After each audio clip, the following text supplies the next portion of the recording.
Hello friends, welcome to my channel.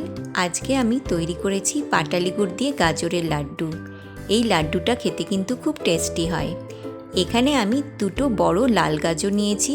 এবার গাজরের খোসা ছাড়িয়ে গ্রেট করে নিলাম। এখানে একটা বাটিতে নিয়ে নিলাম হাফ কাপ আগে থেকে বয়েল করা দুধ। এটা রুম টেম্পারেচারে রাখা দুধ। এবার দিয়ে দিলাম পাটালি গুড়। মিষ্টিটা আপনারা আপনাদের টেস্ট অনুযায়ী দেবেন। এবার ভালোভাবে মিশিয়ে দেব।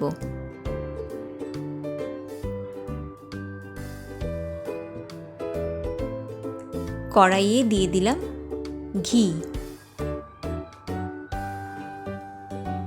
ঘি গরম হলে গ্যাসের ফ্লেমটা মিডিয়াম টু লোতে করে দিয়ে দিলাম গ্রেট করে রাখা গাজর।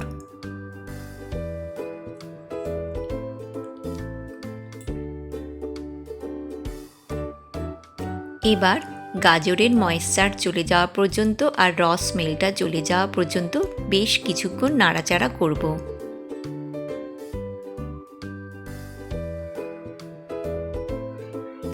সাত থেকে 8 মিনিট মতন হয়ে গেছে। গাজরটা এখন বেশ ঝরঝরা হয়ে এসছে। এবার দিয়ে দিলাম 3 চামচ ডেসিকেটেড কোকোনাট। ভালোভাবে মিশিয়ে দিয়ে আবারও একটু নাড়াচাড়া করে নেব।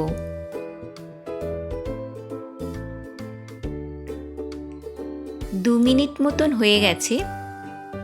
এবার গুড় মেশানো দুধটা দিয়ে দিলাম।